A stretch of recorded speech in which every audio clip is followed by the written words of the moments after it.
अस्सलाम वालेकुम।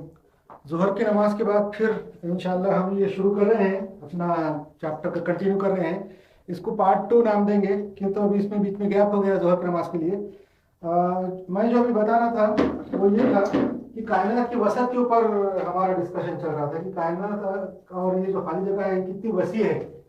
कायनात तो बहुत बड़ी है, बहुत वसी है। और हमारा जो सूरज है, सूरज तो हमारे गैलेक्सी का हिस्सा है, हमारी जो मिल्की वे है उसका एक हिस्सा है। ऐसी दूसरी भी गैलेक्सियां हैं, जैसा मैं आपको बताया एंड्रोमेडा है और ग्लोबुलर है और दूसरी गैलेक्सी जिनके नाम उन्होंने E17 ऐसे ऐसे नंबर दिए हैं। हमारी गैलेक्सी जो है, ये जो यहाँ पे है मिल्की वे और ये जो एंड्रोमेडा है, इसके बीच में का जो फासला है, मैं ये बता रहा था कि ये दोनों के बीच में जो डिस्टेंस है, वो डिस्टेंस जो है लाइट का, रोशनी को जो है ना 2.5 मिलियन ईयर लगते हैं लाइट को।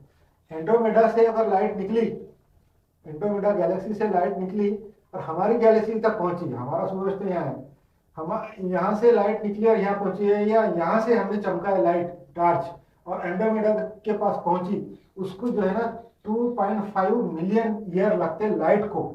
आप अंदाजा लगाओ कि कितने किलोमीटर होंगे, तो लाइट को तो एक सेकंड में, एक सेकंड के अंदर 3 लाख किलोमीटर लाइट जाती है, इसको किलोमीटर चलती है वो, एक सेकंड में 3 लाख किलोमीटर।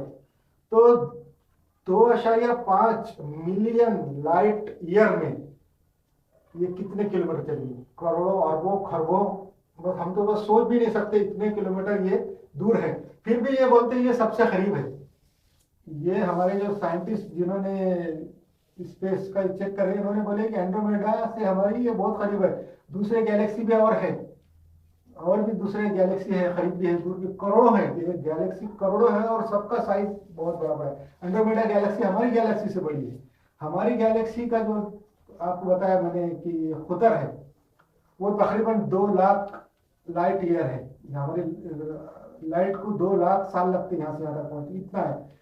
ये उससे बड़ी है। फिर दूसरे और भी बड़े बड़े हैं, और आसमान में इसके अलावा और भी चीजें हैं।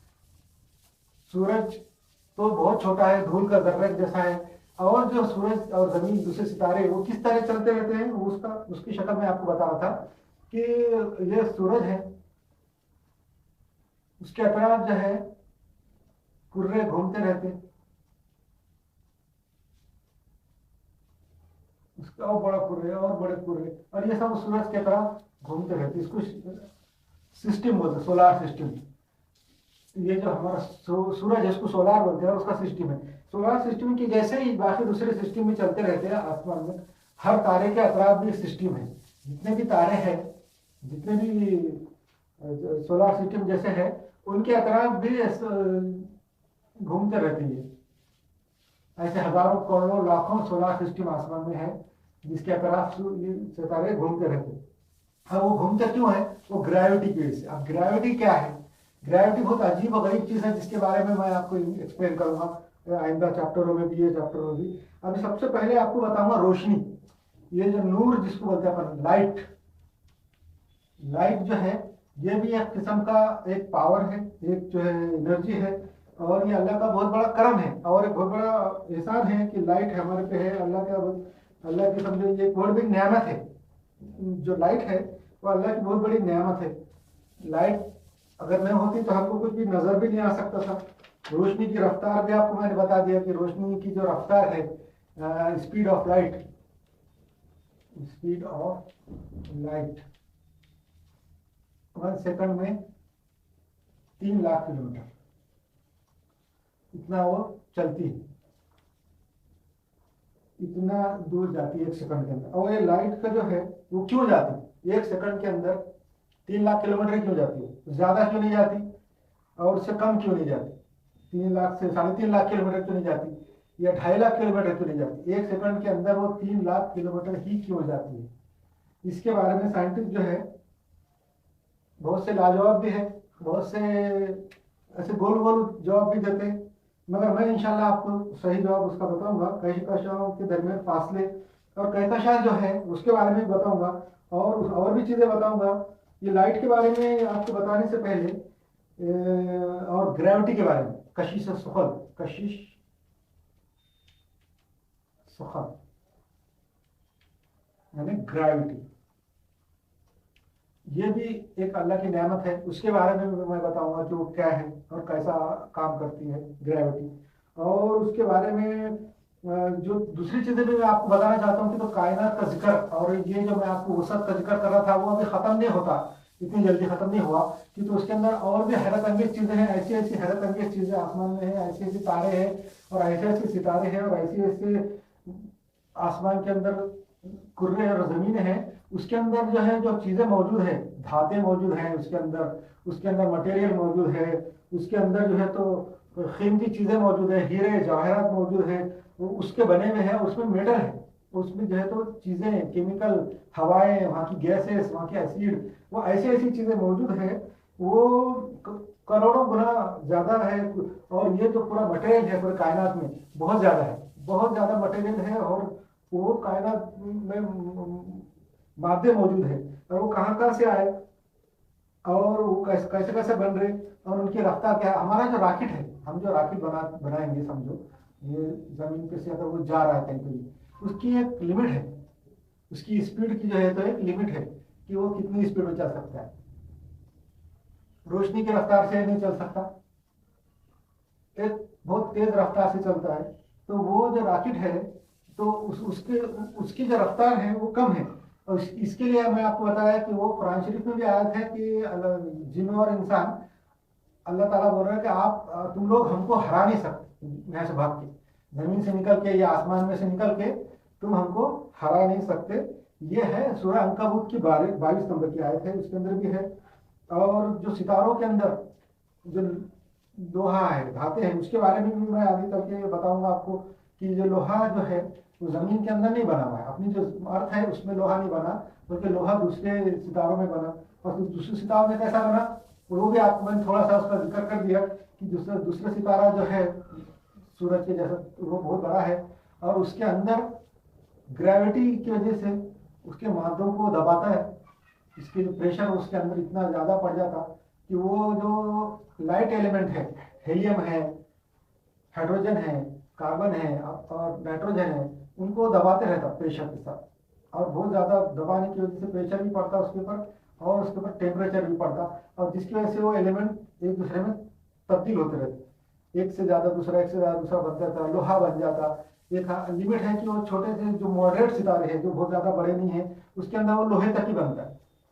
मगर लोहे से आगे के एलिमेंट जो बनने हैं, लोहे से बड़े जो एलिमेंट दूसरे बनने हैं, उसके लिए ज्यादा बड़ा सितारा लगता है, बहुत बड़ा सितारा लगता है, जिसके अंदर वो लोहे से ज्यादा बनता है, जिसमें सोना, चांदी, यूरेनियम और ऐसे किस्म की जो दूसरी जो चीजें बनती है वो लोहे से ऊपर वाले हैं, और वो ज्यादा बड़े उसमें बनते। और वो जो सितारा जो फट जाता बाद में, जो इतना ज्यादा उसकी ग्रेविटी बनती थी, उसको जो है ना सुपरनोवा बोलते, नोवा एंड सुपरनोवा। नोवा और सुपरनोवा जब बन जाता तो वो इसका जिक्र इंशाल्लाह आगे के चैप्टर में आएगा, और वो बताऊंगा क्यों फटता और वो फटने के बाद क्या होता, उसके बारे में भी इंशाल्लाह जरूर बताया जाएगा। अभी जो है इसके अंदर जो है आपको ये बताना है कि ये जो रोशनी की रफ्तार है, रोशनी की जो रफ्तार है वो 1 सेकंड में 3 लाख किलोमीटर है।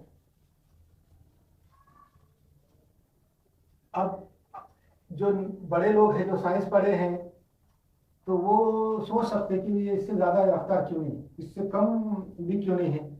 उसकी वजह मैं ये बताता हूँ कि जो साइंस जितना जो साइंटिस्ट लोगों ने जो मालूम किया है उसके अंदर ये बताते हैं कि जो वो जो है उसकी मैक्सिमम रफ्तार उतनी है। इलेक्ट्रोमैग्नेटिक जो रेडिएशन है, जो भी इलेक्ट्रोमैग्नेटिक रेडिएशन है उसकी रफ्तार ही उतनी है, बोले उसकी स्पीड ही उतनी है। यहाँ तक साइंस वाले बोलते हैं कि उसकी स्पीड ही उतनी है, 3 लाख किलोमीटर 1 सेकंड में। मगर वो क्यों है उसकी वजह नहीं बताते। उसकी वजह साइंस के बहुत ज़्यादा किताबें पढ़ने, बहुत ज़्यादा स्टडी करने, रिसर्च से पता चलता कि हमारी जो स्पेस है, हमारी जो कायनात है, हमारी जो ये खाली एम्प्टी स्पेस है, उसका जो रिफ्रेशमेंट रेट है वो ये स्पीड से रिफ्रेश होता है।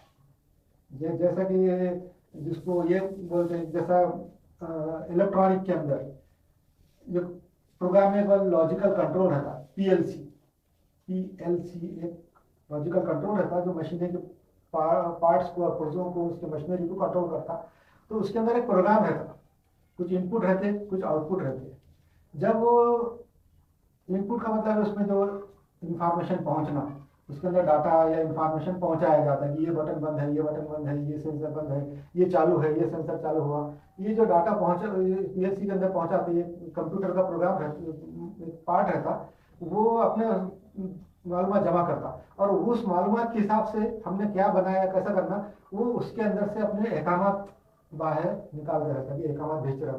तो उसका एक टाइम रहता कि सेकंड में कितने बार वो इधर से इंफॉर्मेशन जमा करके इधर बाहर पहुंचाने का रिफ्रेश करता। तो वैसा उसको रिफ्रेशमेंट रेट बोलते। तो कायनात का रिफ्रेशमेंट रेट जो है तकरीबन 3 लाख किलोमीटर है, तकरीबन है, जैसा पूरा नहीं है, 3 लाख किलोमीटर पर सेकंड है। उसकी एक मिसाल आप ये ले लो, एक देख लो मिसाल कि फर्ज करो हम एक बहुत बड़ा हाउस है, फर्ज करो एक बहुत बड़ा हाउस है, एक बड़ा हाउस है, हाउस है ना, ऐसा उत्थल हाउस है, और उसके बीच में एक पाइप लगा हुआ है, सेंटर में अंदर एक पाइप है, ये पाइप लगा हुआ है ऐसा, और यहाँ पे एक बहुत बड़ा पंप है पानी का, और ये इसको पानी जो है तो किसी समुंदर में से आ रहा है, समझो दरिया से या समुंदर से वो पानी पंप में आ रहा है, और ये पंप जो है पानी पंप कर रहा है। पंप करने के बाद क्या होगा, ये पानी का फवारा ऐसा उड़ेगा, और ये पानी पूरा इसमें भर जाएगा, फुहारा उड़ेगा और इसमें पानी भर जाएगा पूरा, ऐसा ऐसा बहकर आएगा। और बाद में ये होगा कि हमको ये नजर नहीं आएगा उसका, ये बिल्कुल नजर नहीं आएगा, और सिर्फ हमको ये नजर आएगा कि पानी बह रहा है, ये पानी ऐसा करके बहते ऐसा नजर आएगा, ये ऐसा नजर आएगा, और कंटिन्यू स्पीड से बहेगा। अब फर्ज करो कोई एक तिनका, छोटा सा चूरा, एक जर्रा अगर हम यहाँ छोड़ दे या यहाँ छोड़ दे, तो ये जर्रा जो है ये स्पीड से ये बहता हुआ किनारे तक आएगा। ये जर्रा अगर यहाँ होगा, ये स्पीड से बहते हुए ये आएगा, उसकी स्पीड कितनी रहेगी, जितनी पानी की स्पीड है, जो पानी की स्पीड है उतनी ही उसकी जर्रे की स्पीड रहेगी। अब इसके ऊपर से आपको ये समझ में आना चाहिए कि जो रोशनी है, रोशनी का जो जर्रा है जिसको फोटोन बोलते हैं, वो जब पैदा होता तो वो अपने माहौल के अंदर पैदा होता है, अपनी जो ये कायनात है, ये जो खला के अंदर पैदा होता है। अगर खला जिस रफ्तार से बह रहा है, आगे बढ़ रहा है, उसी रफ्तार से वो बढ़ता है। वो उससे उसकी रफ्तार कम हो सकती है, बीच में कुछ अड़ा के कर सकते हैं, मगर उसकी रफ्तार उससे ज्यादा नहीं हो सकती, क्योंकि वो उसमें पड़ा हुआ है पानी के अंदर। समझो कोई कचरा है, पानी ये फवारे में अगर पानी में से कोई कचरा इधर से आया, तो वो कचरा किस रफ्तार से बहेगा, उसी रफ्तार से बहेगा जिस रफ्तार से फवारा बह रहा है। वैसे ही ये रोशनी का जो फोटोन है वो इसी 3 लाख किलोमीटर पर सेकंड के रफ्तार से इसलिए बहते रहते क्यों, तो वो पैदा ही उसी स्पीड पे होते। जब वो ये स्पीड चल रही थी, वो पैदा हुआ, वो इसी रफ्तार से बह रहा है। ये है उसकी सही वजह। और उसकी दूसरी मिसाल मैं आपको देता हूँ, जैसा है कि ये हाउस है, ये हाउस में पानी रुका हुआ है, ये हाउस में अगर पानी रुका हुआ है और फव्वारा बंद है, पानी ऐसा ठहरा हुआ रहता। अगर आपने एक पत्थर मारा है यूं करके, इसमें एक पत्थर फेंका आपने, तो ये क्या होता है, इसमें ऐसे ऐसे लहरें तैयार होती, और ये लहर थोड़ी देर के बाद आप देखते हैं किनारे पे आ जाती। अगर आप पत्थर मारेंगे थोड़ी देर बाद लहर किनारे पे टच हो जाती। अगर पत्थर आप दूर मारेंगे, ये पत्थर अगर यहाँ आपने पत्थर फेंका, वो दूर जा गिरा, यहाँ गिरा, तो फिर थोड़ी देर बाद लहर ऐसा ऐसा ऐसा लहर 1-2 सेकंड बाद आपके पैर के पास आ जाती ये लहर। तो ये लहर की जो स्पीड है, जब आपने पत्थर फेंका, आपने देखा तकरीबन 3 सेकंड में फर्ज करो यहाँ आ गया। अगर ये पानी अगर गाढ़ा होता थोड़ा, जैसा पानी है, तो ये जो पत्थर आप फेंकेंगे तो यहाँ से इसकी लहर जो स्लो स्लो आएगी। ये हो सकता है 5 सेकंड में भी आ जाए या 10 सेकंड में भी यहाँ पहुंचे। तो ये इसका जो इन्हिसार है इसकी लहर का, इसकी वेव के चलने का जो स्पीड है वो अपने मीडियम पे मुनहसर होती है। मीडियम की जो स्पीड है वो ये स्पीड लहर की होगी। वैसा ही दूसरी जो पहली जो मिसाल मैंने समझाया कि पानी के फवारे के अंदर फवारे की जो स्पीड है वही स्पीड लाइट की है। तो लाइट की जो स्पीड है 3 लाख किलोमीटर इसलिए है कि वो मीडियम की स्पीड ही उतनी है, उतनी स्पीड पर ही वो पैदा होता है। मतलब ये जो लाइट का जो फोटोन है, रोशनी का जो फोटोन है, वो पैदा ही होता है 3 लाख की स्पीड पे, उससे ज्यादा स्पीड पे नहीं पैदा होता, ना उसकी कम पे पैदा होता है। जितनी स्पीड पे पैदा होता है उतनी स्पीड पे वो चलता रहता है। एक बात ये है जो कायनात के अंदर है। दूसरी ये है कि जो ग्रेविटी के बारे में मैंने बताया था, ग्रेविटी जो है वो भी एक बहुत अल्लाह की नियामत है, और रोशनी भी अल्लाह की एक नियामत है। रोशनी कैसा नियामत है, अगर समझो रोशनी अगर नहीं होती तो हम देख नहीं सकते थे, रोशनी और उसकी जो जर्रात, उसके फोटोन और उसकी वेव, दोनों भी तरीके से वेव भी है और वो जर्रात वाली भी है। तो वो जो इसमें इलेक्ट्रोमैग्नेटिक है, इसमें एक मैग्नेट का भी पहलू है और एक इलेक्ट्रिक का भी पहलू है। ऐसा मैग्नेट रहता और ये डायरेक्शन में इलेक्ट्रिक रहता। इलेक्ट्रोमैग्नेटिक दोनों परपेंडिकुलर रहती है एक दूसरे से। ये मैग्नेट का अगर है तो ये इलेक्ट्रिकल का है, ऐसा है। और उसमें ये नूर है। रोशनी हमारे लिए बहुत ज्यादा फायदेमंद है। अगर रोशनी नहीं होती तो हम देख नहीं सकते थे, देख नहीं सकते तो समझ नहीं सकते, मतलब अगर तुम्हें कुछ पता ही नहीं चलता कि दुनिया में क्या चल रहा है। उसी तरह ग्रेविटी भी है, ग्रेविटी भी बहुत फायदे की चीज है। और ग्रेविटी के बारे में भी लोगों को है कि वो भी जर्रों से बनी हुई है, ग्रेवियन बोलते हैं उसको। उसके बारे में अभी भी तहकीक नहीं है। उसके बारे में ऐसा है कि ये कायनात है, ये कायनात के अंदर मैंने जैसे आपको बताया मुख्तलिफ किस्म की एनर्जी, मुख्तलिफ किस्म के वेव्स, मुख्तलिफ किस्म के पार्टिकल का एक समंदर है। ये जो पूरा जो कायनात का जो खाली जगह स्पेस है, ये जो खाली ये स्पेस पूरा पूरा पूरा जो लामहदूद है, जो इन्फिनिटी है, जो लामहदूद है, वो मुख्तलिफ किस्म के जर्रों से, मुख्तलिफ किस्म के वेव से भरा हुआ है। मतलब उनका एक समंदर है। और उसका एक समंदर ही है जो मुख्तलिफ पार्टिकल का, वेव्स का और एनर्जीज का है, जिसके बारे में साइंसदान भी नहीं जानते कि क्या है। वो बस उसको ये बोलते हैं डार्क एनर्जी। आजकल उन्होंने एक नया लफ्ज निकाला उसके बारे में, डार्क एनर्जी बोलते। तो डार्क एनर्जी का एक समंदर है। अब वो समंदर के अंदर अगर फर्ज करो कोई एक तारा है, सितारा है, जो सूरज के जैसा, उसमें मटेरियल है, पत्थर का बना हुआ है या मादे का बना हुआ है, जैसा एक मादा है इसका बना हुआ है। तो वो मादा ये करता है, ये जो उसमें जो समंदर है चीजों का, लहरों का, एनर्जी का, उसमें गड़ा पैदा हो जाता है। वो लोग बोलते हैं उसका एक गड़ा ऐसा पैदा हो जाता है। जहाँ पे वो हेवी बॉडी होती है वहां ऐसा गड़ा पैदा होता है, जिसको ग्रेविटी वेल बोलते हैं। ये इस शक्ल का नहीं होता, बल्कि वो यहाँ से निकलती है ग्रेविटी वेल, यहाँ से, इसके सेंटर से, इसके अंदर, और यहाँ से ऐसी, और हमको ऐसी नजर आती। तस्वीर करने के लिए 2 डायमेंशन में अगर तस्वीर करना है तो उसको ऐसा तस्वीर कर सकते हैं, जैसा कि मैंने बनाया था, इसको ऐसा तस्वीर कर सकते हैं 2 डायमेंशन में। और इस फर्श को यहाँ पे वो बॉडी है, वो यहाँ पे एक वजन है, सितारा है, और उसकी ग्रेविटी वेल ऐसी है, ये ग्रेविटी वेव बन जाती है। ये जो नोक है यहाँ पहुंचती है, सब दरअसल यहाँ है वो ऐसी, यहाँ पहुंचती है चौतरफ से, हर डायरेक्शन में, ये डायरेक्शन में भी, ये डायरेक्शन में भी, ये डायरेक्शन में भी, और ये डायरेक्शन में भी, और वो डायरेक्शन में भी, हर जगह पहुंचती है। तो जब कोई सितारा या कोई चीज अगर यहाँ पे होती है तो इसकी ढलान में होती है, और वो ढलान में चलते चलते यहाँ आने की कोशिश करती है, यानी इसके सेंटर तक आने की कोशिश करती है। और क्योंकि ये जो गोल है, ये जो पूरी कायनात का हिस्सा जो है 3 डायमेंशन है, तो उसको एक ऐसा रास्ता मिल जाता, वो ऐसा शक्ल में चलती है। अगर उसमें थोड़ी सी हरकत है, अगर वो हरकत है तो फिर वो ये शक्ल में चलना शुरू होती है, यानी उसकी ये उतार पे वो घूमते रहते हैं, ये उतार पे वो घूमती रहती है। और कायनात का जो और एक जो उसूल है, जो न्यूटन ने भी निकाला है, न्यूटन ने भी दरियाफ्त किया, जैसा उसने उसकी थ्योरी उसकी जाती नहीं है, दरियाफ्त की कि कोई भी अगर जिसम, कोई बॉडी, कोई भी मटेरियल अगर ये कायनात के अंदर है तो वो किधर भी नहीं जा सकता, ना इधर जा सकता, ना इधर जा सकता, ना इधर जा सकता, ना इधर जा सकता, ना इधर जा सकता, ना उधर जा सकता। वो अपनी जगह पे रहता है। मगर अगर उसके अंदर थोड़ी उसको ढकेल दिए, उसमें कोई किसी ने उसको खींच लिया, तो वो अपने डायरेक्शन में चलता रहता है, उसी डायरेक्शन में। और कब तक चलता रहता है? जब तक उसको रोकेंगे नहीं। उसको इनर्शिया बोलते हैं, जमूद। जमूद का मतलब है कि वो बॉडी या तो अपनी जो कंडीशन है, अपनी जो हालत है, उसको कायम रखती है। या तो अगर वो रुकी हुई है तो वो रुकी हुई रहना चाहती है, क्यों? तो उसमें एक वजन है, मोमेंटम है उसमें, वो रुकी। या अगर वो उसको चल रही है तो फिर वो अपनी हरकत को रोकना भी नहीं चाहती, उसको अपोज करती है। उसको जमूद बोलते हैं, मोमेंटम बोलते हैं उसको। तो वो बॉडी जो है चलती रहती है। ये भी अल्लाह की तरफ से बनाया हुआ कानून है, और ये भी हमारे लिए फायदेमंद है। अब जो है तो ये कायनात के बारे में, जिसकी रिसर्च के बारे में मैंने बताया, थोड़ा सा ज्यादा नहीं बता सका, और वो कितनी बड़ी है और उसमें जो है क्या क्या होते रहता है, ये बहुत ज्यादा बड़ा टॉपिक है। इसके लिए पढ़ने के लिए मैंने दुबई के अंदर कई कई दिन, कई कई महीने इसके ऊपर मैंने स्टडी पे लगा दिया, नेट के ऊपर। और ये बहुत बड़ा टॉपिक है।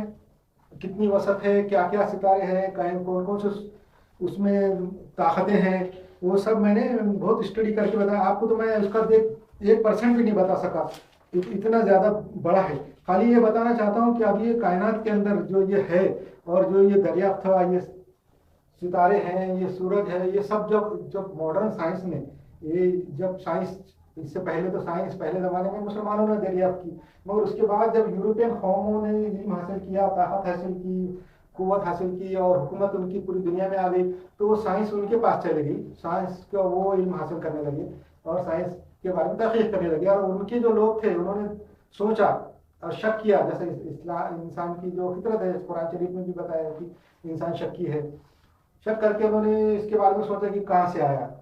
तो उसके अंदर शुरू शुरू में तो उनके अंदर ऐसे लोग पैदा हुए जो अल्लाह को मानते थे, खुदा को मानते थे, और कुछ लोगों ने बोले नहीं, ये जो है पहले से भी चला आ रहा था, अरस्तु अफलातून के ज़माने से, कि ये खुद ब खुद पैदा हुई, कोई पैदा करने वाला नहीं है, मतलब ये कायनात जो है वो खुद ब खुद पैदा हुई, इसका कोई बनाने वाला नहीं है।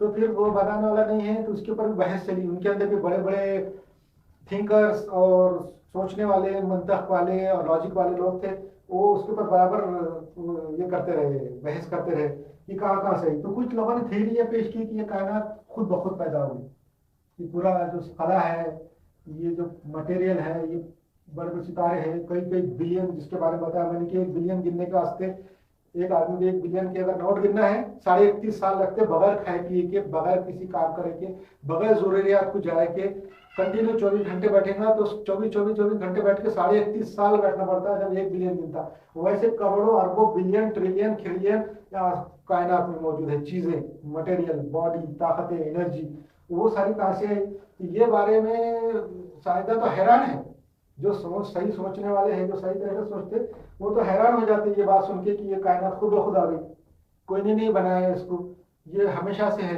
क्यों, तो इसकी इतनी हैरत अंगेज है ये, इसलिए लोगों के दिमाग में ये बात आई कि ये खुद ब खुद आई। तो हैरत इतनी ज्यादा हुई उनको, इतनी ज्यादा हैरत हुई, उन्होंने हैरत से ये बोल दिया कि ये तो खुद ब खुद आई, खुद ब खुद आई।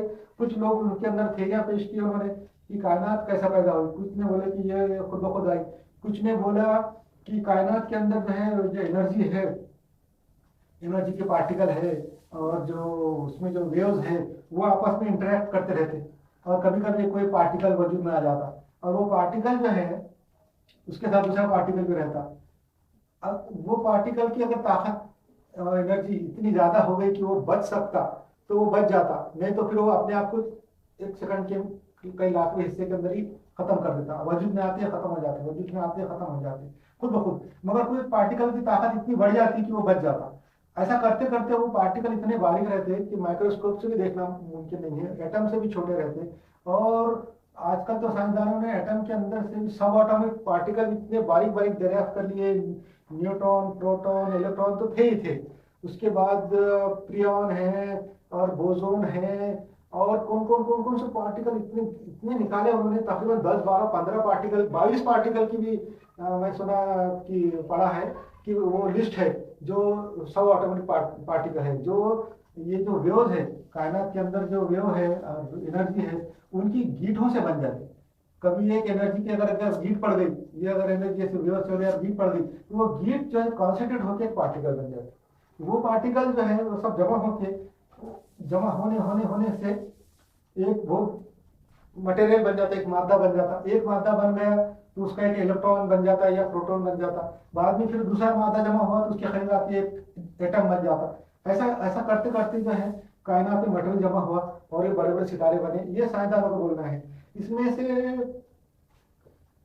सवाल ये पैदा होता कि ये, इससे सवाल तो ये पैदा होता कि तुम तो बोल तो सही रहे कि ये वेव से बनता है, बोल के वेव्स की गीट से बन जाता है या पार्टिकल से बनता, मगर ये बात थोड़ी बता रहे हो लोग कि वो वेव्स कहाँ से आई।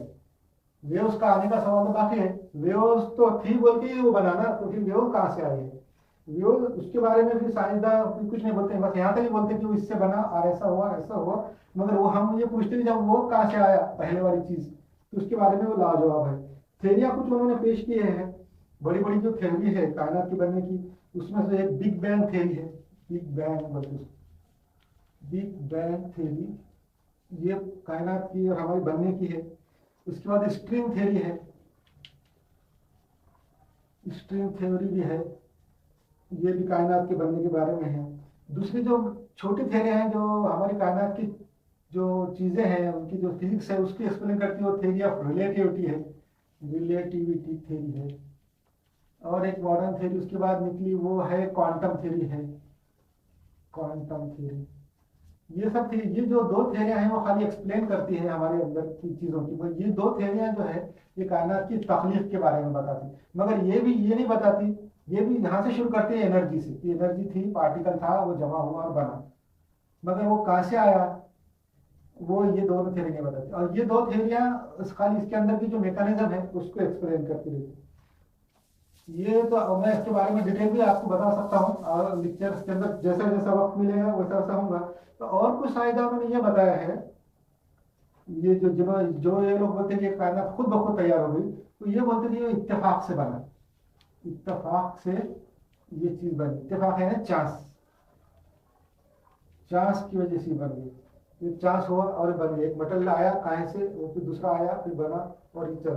तो ये इत्तेफाक जो है ना, कितने बार होता है कायनात के अंदर इत्तेफाक, या हमारे घर के अंदर हमारे साथ इत्तेफाक हो जाता है, चलो ठीक है, बाय चांस कोई चीज हो जाती, बाय चांस जो है ना कोई चीज हो सकती, पर कितने बार? एक बार हो सकता, दो बार हो सकता, तीन बार, लाखों बार, करोड़ों बार और अरबों बार, बिलियन बार। वो इत्तेफाक बार बार नहीं हो सकता, उसको इत्तेफाक नहीं बोलते। जो बार बार होता है उसको इत्तेफाक नहीं बोलते, वो खसदन। जो एक बार हो जाता है, गलती से हो जाता है, वो चलो इत्तेफाक से हुआ है, कोई काम गलती से हो जाता, किसी इंसान से कोई गलती हो गई या किसी से कोई गलती हो गई तो एक बार होती, मगर जब वो बार बार होने लगती तो उसको फिर इत्तेफाक नहीं बोलते, उसको बोलते खसदन हुआ। तो ये जो थ्योरी है पेश करते, जो लोग बोलते हैं बाय चांस है, ये तो बिल्कुल रिजेक्ट है, अपने बात के ऊपर रिजेक्ट है, इत्तेफाक बार बार नहीं होता।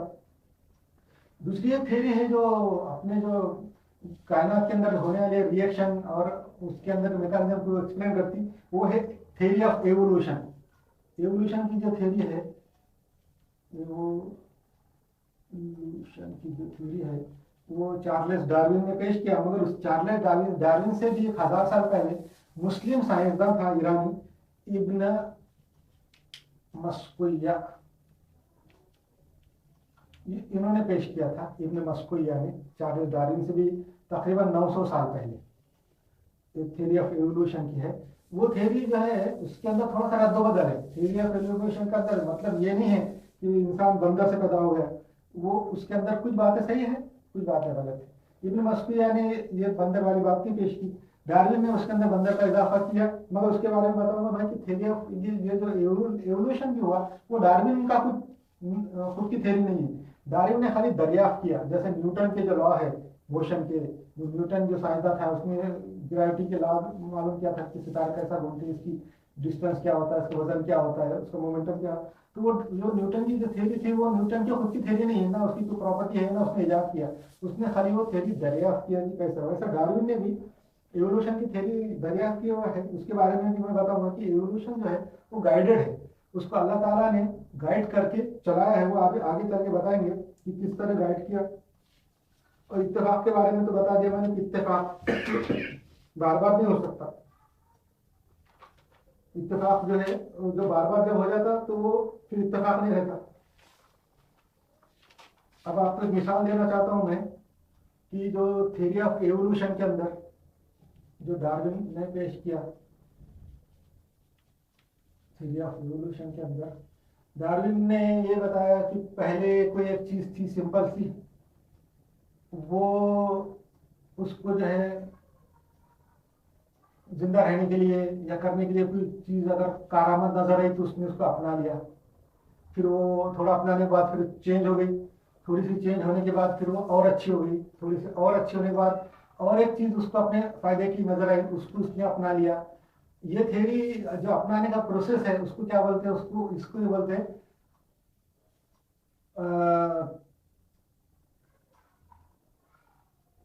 Survival for the fittest, survival for fittest.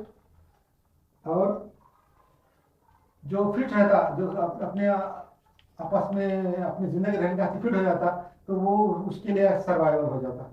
और वो सर्वाइवल के लिए उनके अंदर झगड़ा होता, यानी कोशिश करते। तो वो दो बातें हैं उसके अंदर, एक तो फिट के लिए सर्वाइवल, और दूसरा उसके लिए जो झगड़ा होता कि आपस में जो स्ट्रगल होता, स्ट्रगल फॉर एग्जिस्टेंस, वो एक है। और दूसरा है सर्वाइवल फॉर द फिटेस्ट। ये दो उसकी बात है कि इसके ऊपर ही पूरी इसकी थ्योरी चलती रहती है कि सर्वाइवल फॉर फिटेस्ट और एग्जिस्टेंस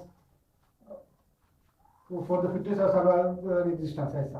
तो ये दो बातों के वास्ते थ्योरी चलती है। और वो डार्विन ये बोलता है कि कुछ चीजें जो है वो खुद से अपने फायदे की चीजें अपने पास जमा करके अपने डेवलप होके उसके जीन्स डेवलप हो जाते और वो डेवलप होके आगे आगे बढ़ के नई नई चीजें बनती। अब देखो मिसाल के तौर पर ये बताते हैं कि जैसा कोई परिंदा है। परिंदा जो है वो पहले परिंदा नहीं था बल्कि मछली थी। परिंदा पहले परिंदा नहीं था, मछली थी। मगर वो धीरे धीरे तरक्की करते करते जमीन पे आई, खाने की खिलत पानी कुछ चीजों के वास्ते या जान बचाने के वास्ते। जमीन पे आने के बाद उसको पैर आ गए। पैर आने के बाद जो है चलने लगी। फिर उसके बाद अगर वो उसको अपनी जान बचाने के लिए अगर वो जमीन पे घूमती थी तो दूसरे जानवर उसको खा सकते थे, तो वो अपने बचाव के लिए उसको ऊपर आए ताकि वो उड़ने लगी। ये डार्विन का बोलना है। मगर वो उसके जो बन रही है वो चेंज हो रही है, उसके मैकेनिज्म उसने ये बताया कि उसने अपने फायदे के लिए जो चीज थी वो अपनाई। जो फायदे के लिए जो चीज थी, पर थे वो अपना लिए, पैर थे वो जमीन पे आने के लिए अपना लिए, लंग्स फेफड़े सांस के लिए अपना लिए। उसके अंदर एक मिसाल ये है, छोटी सी मिसाल मैंने जमा करके रखे है कि दरख्तों के बीज जो ये पौधे हैं, नबातात है, तो उनके अंदर मिसाल देता हूं मैं कि आप ये जो थ्योरी के हिसाब से वो खुद ब खुद नहीं हुई, उसको गाइड किया। चलो ठीक है, वो एक मछली को पर आए और पैर आए चलने लगी, ये बात मानते हैं। मगर कैसा, वो खुद ब खुद नहीं हुआ बल्कि उसको गाइड किया, किसी ने उसको बताया इस डायरेक्शन में, उसके जीन्स को तब्दील किया और वो बन गया। जैसे मिसाल के तौर पे ये कोई नबातात है, कोई पौधे हैं, प्लांट्स है। प्लांट्स जो है उनके ऊपर गौर करो कि कुछ प्लांट जो है उनके फल मजे के रहते, बहुत मजेदार मीठे। वो इसलिए रहते कि ताकि उनके बीज ज्यादा से ज्यादा दूर तक पहुंचे, लोग उनको खाए और उनके बीज फिर कहीं पेरे जाए तो उनकी नस्ल आगे बढ़े। और कुछ जो नबातात रहते जो बहुत छोटे रहते, जिनकी उम्र कम रहती, घास के जैसे, या बस बारिश पड़ी है और वह 3-4 महीने के लिए उनकी लाइफ रहती आते, तो उनके पास इतना टाइम नहीं रहता कि मीठे फल बनाए, या उनके पास उनके जिस्म में इतनी या उनकी जमीन में इतनी मटेरियल माध्यम नहीं रहते कि उसका बड़ा फल लगे मोटा। तो उनको छोटे छोटे फल लगाना पड़ता, बारीक बारीक, और बहुत कम मटेरियल में होते। और जब वो इतने छोटे रहेंगे और मजे के नहीं रहेंगे तो फिर उनको कौन फैलाएगा।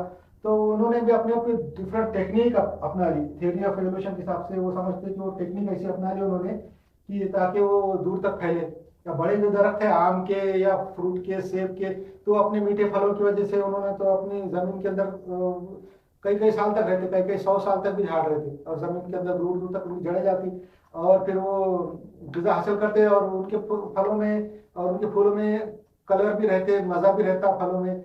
मगर ये छोटे जो है, छोटे छोटे नबातात जो जंगल में पौधे रहते, झाड़ झाड़ी रहती, घास रहती, उनके पास इतनी वक्त भी नहीं रहता, उनके पास इतने रिसोर्सेज भी नहीं रहते, उनकी जड़ें भी ज्यादा नहीं रहती, और उनकी लाइफ भी बहुत कम रहती। जब बारिश पड़ती 2-4 महीने तक ही रहते, तो उस दौरान में वो अपने फल अच्छे नहीं ला सकते। उनकी बॉडी, उनका जिस्म देखो झाड़ों का, बहुत पतले से रहते, बहुत कम एनर्जी में वो अपने जिस्म बढ़ा लेते, फूल लग जाते, बहुत जल्दी फल आ जाते।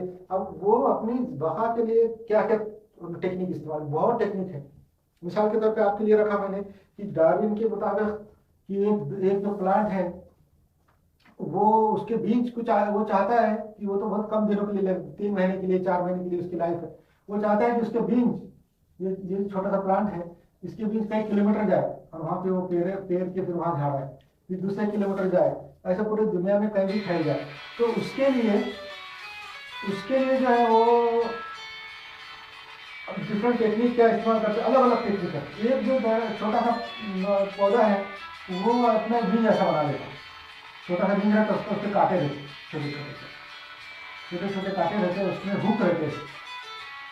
कोई भी अगर समझो चरने वाला जानवर है, बकरी है, वो उसमें अटक जाता हो। वो आप थोड़ी फोटो बड़ी करके बताता हूँ मैं बीज की। वो छोटा बीज रहता, वो बीज ऐसा रहता और उसके अंदर ऐसा काटा, ऐसे हुक रहते, जैसे वेल क्रो में रहते, वैसे वेल क्रो के अंदर जैसे हुक रहते वैसे हुक रहते,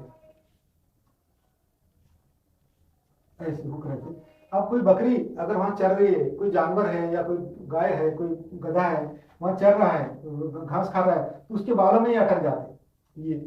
और वो अटक के जो है वो दूर तक चले जाते, और फिर वहां जब वो जानवर खुजाता जिसम को, जब चुपते वो खुजाता, वो गिर जाते और वहां पे उनका दरख्त आ जाता। दूसरा ये झाड़ है, उसका भी वो भी कम उम्र रहती उसकी, उसका एक बीज है, उसने भी एक टेक्निक इख्तियार की। वो बीज ऐसा रहता, मैं आपको बड़ी फोटो में बताता, और उसको दो हुक रहते हैं चुभने, ऐसे बिल्कुल ऐसा पे, और सही डायरेक्शन में अगर मैं उसको उतारूं और जरा बड़ा,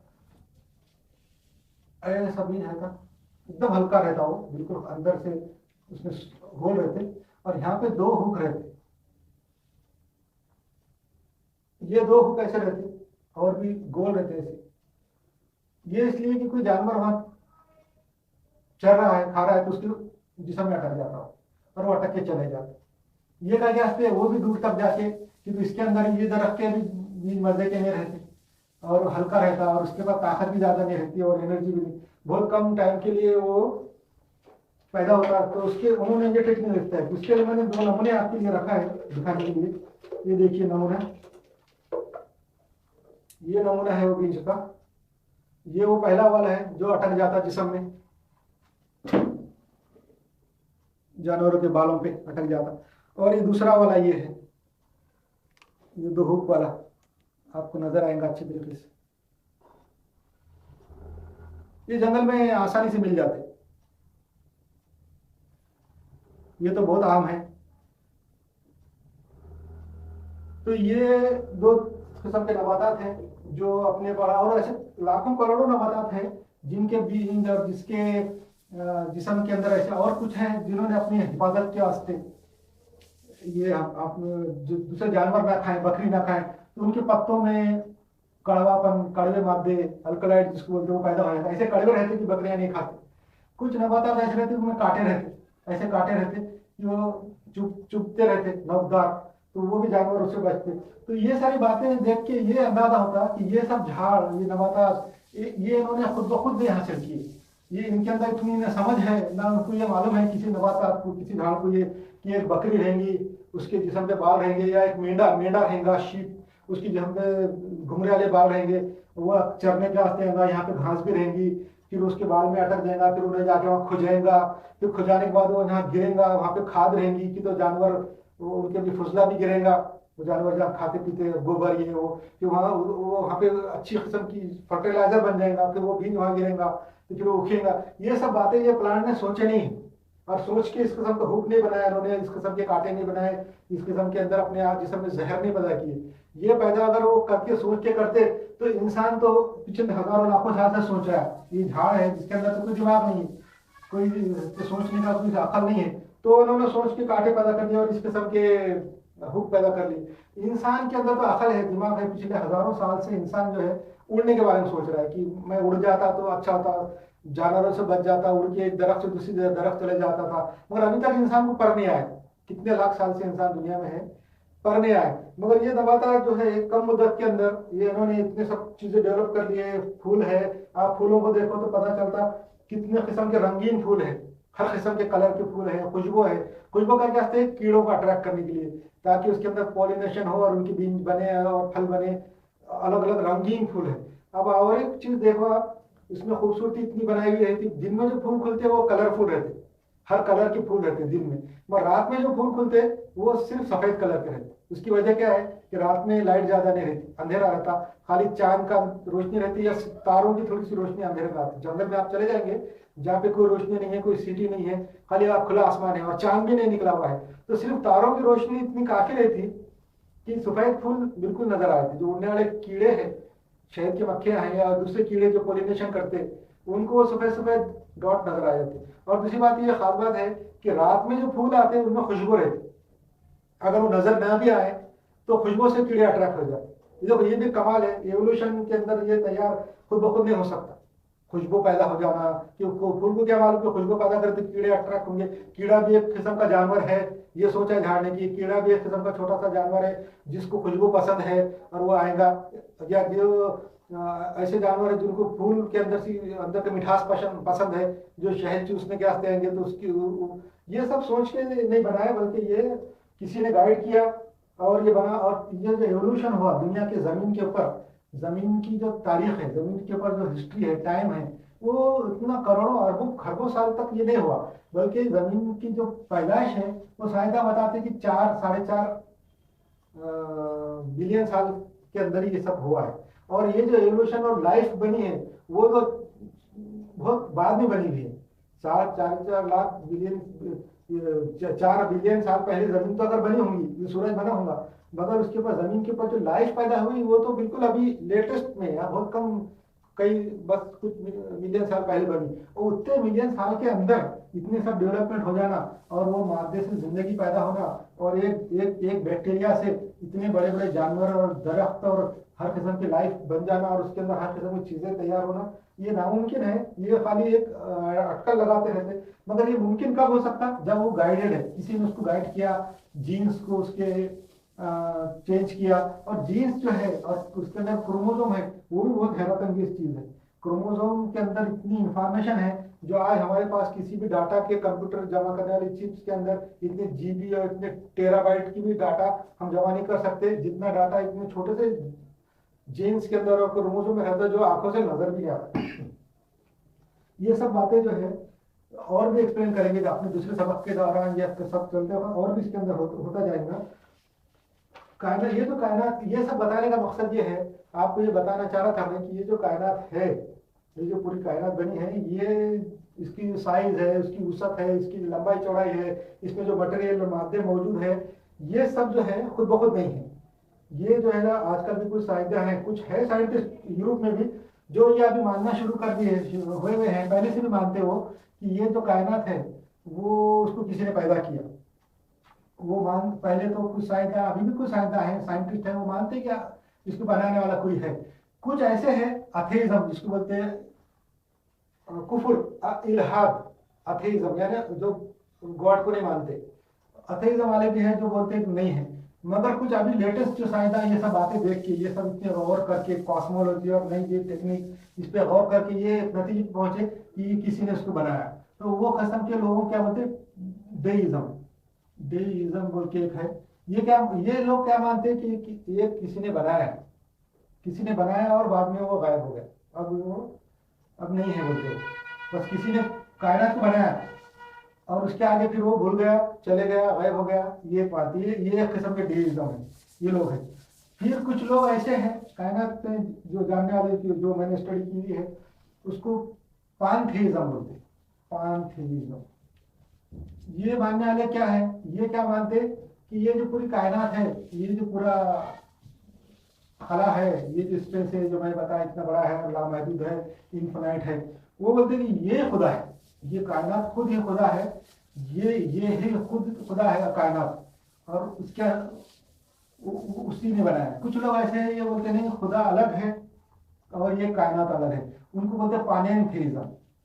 पानेनथेइज्म वो इनका अलग मानना है। इनका मानना ये है कि ये खुदा कायनात से अलग है, कायनात अलग है, खुदा अलग है। कुछ लोग पानथेइज्म वाले हैं, पानथेइज्म मतलब ये कायनात ही खुदा है बोलने वाले। मगर सही तरीका जो है, जो सही बात है ये है कि ये जो खुदा अगर मौजूद है, किसी ने अगर ये बनाया, ये जो कायनात है ये तो बगैर किसी के हो ही नहीं सकती। कोई छोटी से छोटी चीज, कोई छोटा से छोटा, ये जैसे ये डस्टर है, ये भी बगैर बनाने वाले के नहीं हो सकता। अगर कितने भी करोड़ों साल लगा दिए, कई बिलियन भी साल अगर एक खाली जगह को छोड़ दिए तो ये नहीं बन सकता। एक छोटा सा डस्टर, तो बहुत दूर की बात है, एक पत्थर नहीं बन सकता करोड़ों साल में अगर छोड़ दिए बगैर बनाने वाले। तो कायनात में कोई ना कोई जो है होना चाहिए, और वो कैसा होना चाहिए जो हर चीज को बना सकता है। कायनात खुद ब खुद नहीं बनी। ये मैं बताने का मकसद ये था कि कायनात बनाने वाला कोई है। इतने बड़े बड़े सितारे, इतने बड़े तारे, इतने बड़े बड़े उसके अंदर धाते, सोना चांदी और हीरे सब होने के बाद भी जो है, तो वो कोई ना कोई होना चाहिए। हमारे पास हमारा जो दीन है, हम जो सिखा रहे इस्लाम, मैं आपको जो है ना इस वक्त दीन इस्लाम ऐसा सिखा रहा हूँ जैसा कि एक अथेइज्म वाले को सिखाते हैं, जो ये समझ के सीखना है कि हम शुरू से सीख रहे हैं। हम एक एज ए मुसलमान, हम मुसलमान हैं बोल के हम ये बात सीख रहे हैं, इस्लाम अल्लाह की बात कर रहे हैं, ऐसा नहीं है। हम लोग जितने भी मुसलमान हैं, ये इस्लाम एक इल्म पे और मुबनी दीन है, इल्म पे। इसलिए इल्म हासिल करना और इल्म से इस्लाम को हासिल करना हर मुसलमान के लिए जरूरी है। खाली अकीदे से, खाली सुन के, खाली मान के इस्लाम कबूल करना ठीक नहीं है, बल्कि इस्लाम तहकीक करके और इल्म के जरिए से हासिल करना वो ज़्यादा बेहतर है। बल्कि हर एक मुसलमान को, जो मुसलमान के जो बच्चे पैदा रहते घर में होते हैं, उनको तो हम इस्लाम के बारे में सिखाते, वो बढ़ते रहते, मगर हर एक का फर्ज ये है, हर बच्चे का, हर इस्लाम का, कि इस्लाम को खोज के अपने दिमाग से और अकल से इल्म की बुनियाद पे इल्म को हासिल करें। इसीलिए मैं आपको ये बता रहा हूँ, अथेइज्म से वहाँ से शुरू किया और कायनात के जिक्र से शुरू किया, ताकि आपके दिल में भी खास असल इस्लाम का इल्म पैदा हो। और खाली सुन के अगर कोई दीन हासिल कर रहा है, या किसी ने बोल दिया कि खुदा है तो मान रहा है, ऐसा करने की जरूरत नहीं है। ऐसा भी करें तो चलता, मगर दीन खास सोच के दीन और इल्म से हासिल करेंगे, वो सही है। इस्लाम के अंदर यह पूरी कायनात के ऊपर, पूरी खाला के ऊपर, पूरे स्पेस पे, हर चीज पे, उसकी मखलूक के ऊपर गौर करने का हुक्म है। अल्लाह की जात के अंदर अल्लाह कैसा है, अल्लाह को किसने बनाया, ऐसा कैसा बना, इसके ऊपर बहस करने का परमिशन नहीं है, और वो नहीं करना चाहिए, इसलिए कि वो समझ में आने वाली चीज नहीं है। अगर अल्लाह जो बनाया किसी को, अगर वो समझ में किसी के आ गया, तो फिर वो अल्लाह नहीं रहता। अल्लाह तो वो है जो किसी के समझ में नहीं आता, जो किसी के समझ में आई नहीं, जो समझ में आ गया, जो चीज, फर्ज करो अल्लाह ही नहीं, कोई भी चीज अगर किसी के समझ में पूरी तरह से आ गई, जैसे एक मोबाइल है, ये टॉर्च है, ये टॉर्च कैसे बनी हुई है, ये कैसा काम करती, ये अगर किसी को समझ में आ गए इसमें क्या क्या है, तो वो कोई भी आदमी उसको बना सकता, किसी के हर एक के दिमाग में आ जाती। मगर कोई चीज अगर किसी के समझ में ही नहीं आई, तो वो किसी के कंट्रोल में नहीं रहती, समझ में नहीं आता। तो अल्लाह की जात ऐसी है जो किसी के समझ में नहीं आ सकती, किसी के समझ में आने वाली जात अगर रहती तो अल्लाह नहीं है। अल्लाह ऐसी जात है जो किसी के समझ में नहीं आती। इसलिए इस्लाम में इसके बारे में हुक्म है कि इस्लाम अल्लाह के जात के बारे में मत सोचो, और अल्लाह की सिफात के बारे में, अल्लाह की मखलूक के बारे में सोचने का हुक्म है।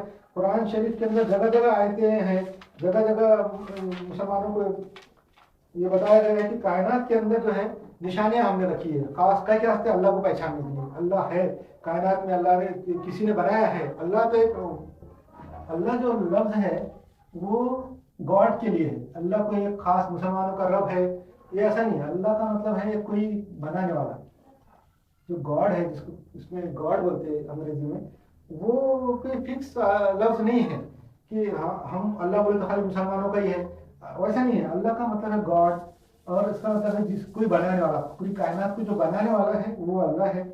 और अल्लाह ने मुसलमानों को लिए कुरान शरीफ में जगह जगह बहुत से आयतों में ये बताया है, इन्ना फी खल्क़ समावात वल अर्ज़ लआयात लिक़ौमी याक़िलून। ये सूरह बकरा की 164 आयत है। यानी कायनात की तख्लीक में, कायनात के क्रिएशन में, पूरे जो ये बनी हुई है इसके क्रिएशन के अंदर लोगों के लिए निशानियां हैं। ये जो सितारे, ये जो बड़े बड़े तारे और बॉडी और बिलियन डिस्टेंस, ये असल में निशानियां हैं। ये दरख्त और ये नबातात और ये इनके कांटे और इनके एवोल्यूशन, ये सब जो है निशानियां हैं लोगों के लिए, जो किन लोगों के लिए, अकल रखने वाले, सोचने वालों के लिए। अल्लाह ताला ने ये बताया कि ये इसके बारे में आप गौर करो। अब आपको ये बता रहा हूँ था मैं, इसके बाद और भी ज्यादा है। अब हम यहाँ पहुंचे बात करते करते कि ये कोई इसका बनाने वाला मौजूद, इसका बनाने वाला है। तो अगर अब हम किसी के बारे में कब सोच सकते, जब वो कोई चीज हो सकती, कोई चीज पॉसिबल है, उसी के बारे में हम सोच सकते कि वो हो सकती। कोई चीज अगर पॉसिबल नहीं है, ये हमारे दिमाग में नहीं आ सकती, उसके बारे में हम नहीं सोच सकते। तो अल्लाह का जो वजूद है, ये कायनात के एग्जिस्टेंस, उसकी वसअत, उसके अंदर की चीज़ों को देख के हमको क्या लगता है कि अल्लाह का वजूद है। जब अल्लाह का वजूद है, अगर अल्लाह है, ये कोई चीज़ है, जैसा अल्लाह के अलावा जो कोई भी ताकत है जो बनाने वाली, वो कैसा है, वो उसमें क्या क्या होना चाहिए। अगर हम लॉजिक से सोचें, और हम लोग जो है लॉजिक वाले हैं, मंतक वाले हैं, लॉजिक यानी साइंटिफिक थॉट है, लॉजिक यानी साइंटिफिक तरीका है सोचने का। सोचो कि भाई कोई, अगर समझो कोई गॉड है, गॉड अगर है तो वो कैसा है।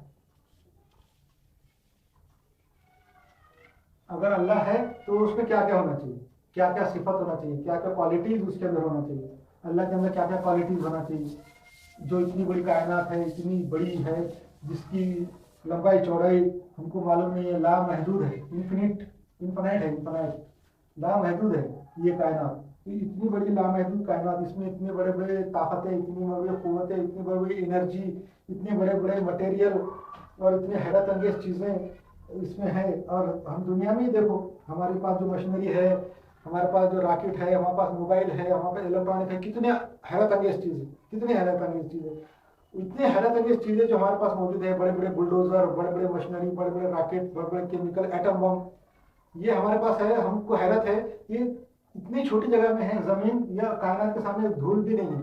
इतनी छोटी जगह में इतनी जो हैरत अंगेज चीजें है, इतनी बड़ी कायनात है, इतना बड़ा बड़ा, इतना दूर दूर उसकी डिस्टेंस है, वहां पे क्या क्या हैरत अंगेज चीजें और है। तो इसके इतना जो चीजें बनाने वाला, इतनी जब चीजें बन सकती, और जिसने बनाया, जिसके बारे में हम जिक्र कर रहे हैं कि वो किसने बनाया होगा, तो उसकी क्वालिटीज क्या क्या है, वो बनाने वाले में क्या क्या होना चाहिए। तो मैंने कुछ निकाला था ढूंढ के अपने दिमाग से, लॉजिकली थिंक करके कि क्या क्या होना चाहिए, उसमें क्या क्या क्वालिटी है। तो मैंने एक निकाला था कि वो बहुत ज़्यादा उसमें एबिलिटी होना चाहिए, हर किस्म की एबिलिटी उसमें होना चाहिए। पहला क्या निकाला था मैंने कि बहुत कुव्वतों वाला, उसमें बहुत ताकतें, बहुत कुव्वतें, बहुत एबिलिटी और हर चीज़ करने वाला होना चाहिए। तो दूसरा क्या निकाला था मैंने, ये वो बहुत माहिर होना चाहिए, बहुत एक्सपर्ट होना चाहिए कि तो जब इतनी हैरत अंगेज चीज़ बनाया। और एक चीज़ जो आपको मैं बता रहा था हैरत अंगेज के बारे में, ये जो कायनात है, ये जो अपनी जो पूरी जो कॉस्मोस है, जो पूरी कायनात है, इसके अंदर जो सितारे, तारे और बड़े बड़े मटेरियल बॉडी है, उसके जो हिसाब है, उनके जो सब हर चीज़ हिसाब के साथ है। ये ज़मीन है हमारी, ये पानी है, जमीन की जो ग्रेविटी है, पानी की जो डेंसिटी है, हवा की जो डेंसिटी है, हमारी ग्रेविटी की जो ताकत है, सूरज की ग्रेविटी या दूसरी ग्रेविटी, या रोशनी हमारी, उसकी जो स्पीड है, या रोशनी के अंदर जो प्रॉपर्टी है, लाइट की जो प्रॉपर्टी है, वो सब के अंदर सबका हिसाब है। एक ऐसा हिसाब है कि जिसको समझने के लिए खाली जमा तफरीक और प्लस माइनस से ही काम नहीं चलता। प्लस माइनस मल्टीप्लिकेशन, ये डिवीजन, इससे काम नहीं चलता, बल्कि और भी कॉम्प्लेक्स किस्म के हिसाब निकालना पड़ते। ऐसे ऐसे कॉम्प्लेक्स हिसाब है कि जो दुनिया में लोगों को समझ नहीं आते।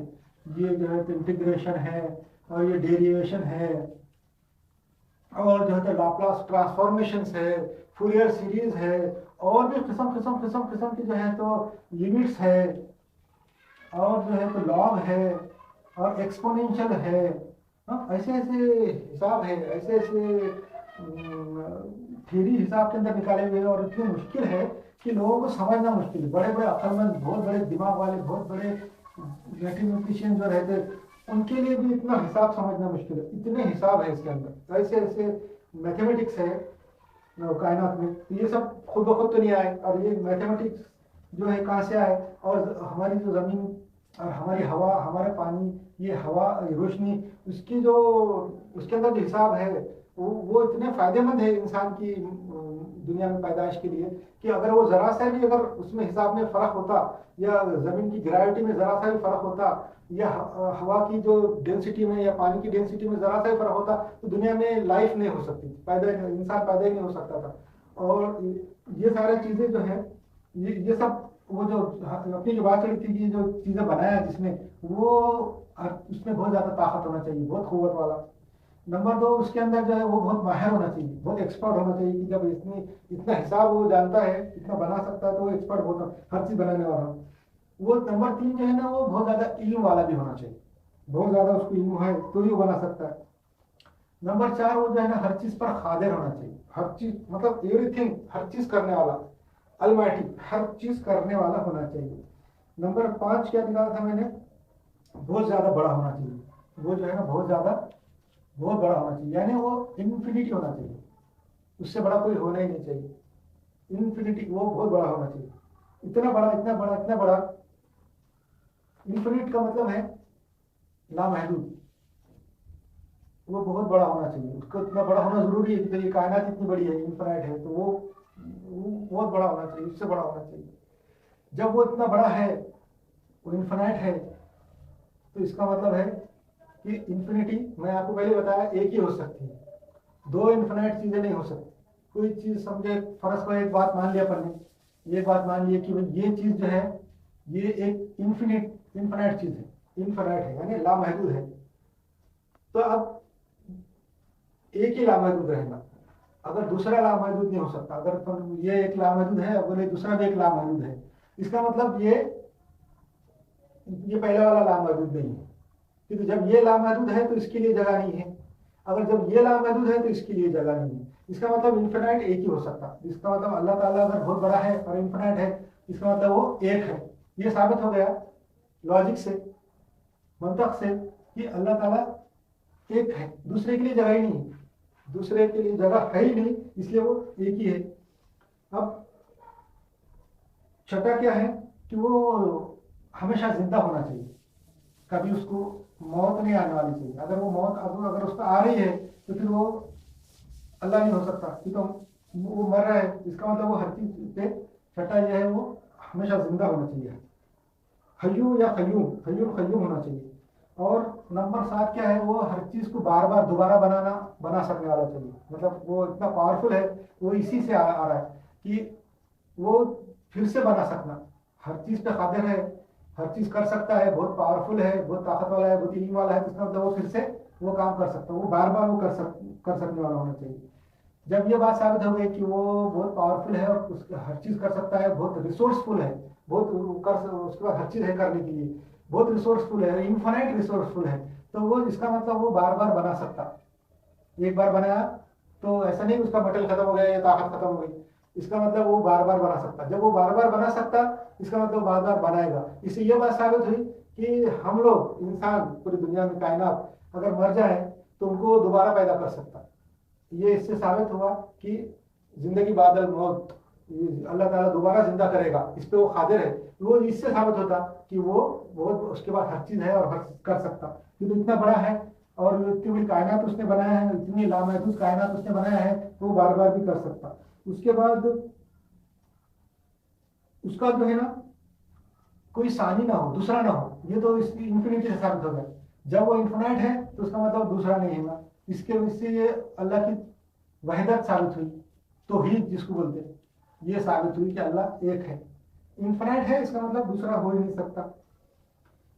और क्या ये हो बार बार बनाना होगा, कोई सानी ना हो, अकेला भी हो, ये साबित हो गया। 10 नंबर की है फायदा पहुंचाने वाला, वो जो है लोगों को नुकसान पहुंचाने वाला ना हो, वो फायदा पहुंचाने वाला हो। फायदा क्यों? अगर नुकसान पहुंचाने वाला हो तो इसका मतलब ये क्वालिटी नेगेटिव क्वालिटी है, फायदा पहुंचाना पॉजिटिव क्वालिटी है, नुकसान पहुंचाना नेगेटिव क्वालिटी है। और नेगेटिव क्वालिटी जो है वो एक अपने जिस्म के अंदर किसी के अंदर एक कमजोरी है, और अल्लाह ताला हर कमजोरी से पाक है। यानी एक जो पॉइंट है 10 या 11वां, वो ये होना चाहिए कि वो हर कमजोरी से पाक होना चाहिए, किसी किस्म की उसमें कमजोरी नहीं होना चाहिए, यानी वो किसी किस्म की वीकनेस उसमें ना हो। जब वो किसी किस्म की वीकनेस नहीं है तो वो फायदा पहुंचाने वाला है, नुकसान पहुंचाने वाला नहीं है। अगर नुकसान पहुंचाने वाला है इसका मतलब उसके अंदर जो है निगेटिव पॉइंट है और उसके अंदर बुराई है, और वो बुराई जो है तो कमजोरी है, कमजोरी है इसका मतलब अल्लाह नहीं है। अगर वो अगर कमजोरी नहीं है तो वो पॉजिटिव है, यानी फायदा पहुंचाने वाला है। हाँ, नुकसान पहुंचाना ना हो, नुकसान पहुंचाना एक खामी है, नुकसान पहुंचाना जो है एक एक एक किस्म की वीकनेस है, एक किस्म की खामी है, एक किस्म का नुक्स है, एक डिफेक्ट है। नुकसान पहुंचाना डिफेक्ट है, तो अल्लाह हर डिफेक्ट से पाक है। वो जो है बनाने वाला जो कायनात, वो हर डिफेक्ट से पाक होना चाहिए। अगर वो हर डिफेक्ट से पाक है तो ही समझना वो अल्लाह है, और हर डिफेक्ट से जो पाक है वो नुकसान नहीं पहुंचाता, क्योंकि नुकसान पहुंचाना एक डिफेक्ट है। और हर किस्म की शर्मंगेजी और बुराई को जो है ना नापसंद करने वाला होना चाहिए। जो बुराई, शर्मंगेजी, शरारत को अगर नापसंद करना वो एक अच्छी क्वालिटी है, और बुराई को पसंद करना एक कमजोरी है, तो वो भी अल्लाह में नहीं है। इस अल्लाह का वहदहुल ला शरीक होना भी साबित हुआ, उसका जिम्मेदार होना भी साबित हुआ, कि तो वो अगर समझो हर किस्म का इल्म रखता है, हर किस्म का पावर रखता है, वो हर किस्म की ताकत है, इसका मतलब वो इंसाफ भी दिला सकता। अगर दुनिया में कहीं नाइंसाफी हुई, किसी ने किसी के ऊपर जुल्म किया, तो अल्लाह जब हर चीज पे कादिर है, हर चीज की ताकत रखता है और बहुत पावरफुल है, तो वो इंसाफ भी दिला सकता। ये भी इससे साबित हुआ कि वो इंसाफ भी दिला सकता, दूसरे इंसाफ दिलाएगा जरूर। कि तो जब वो अच्छा है, उसके अंदर पॉजिटिव खसलत है, इसका मतलब वो इंसाफ जरूर दिलाएगा। ऐसा नहीं कि बेइंसाफी को और जुल्म को छोड़ देगा। अब जब उसने मखलूक बनाई है तो मखलूक के हकूक का दिलाना उस पर वाजिब है। इससे माद भी साबित हुआ। अगर माद साबित हुआ, माद है ना जिंदगी बाद मौत, माद साबित हुआ तो फिर जन्नत और दोजख भी साबित हुई। कि तो अगर समझो जब वो जुल्म से नजात दिला रहा है या जुल्म का बदला दिला रहा है तो सजा देगा किसी को या किसी को उसका बदला देगा, इससे जन्नत दोजख भी साबित हुई।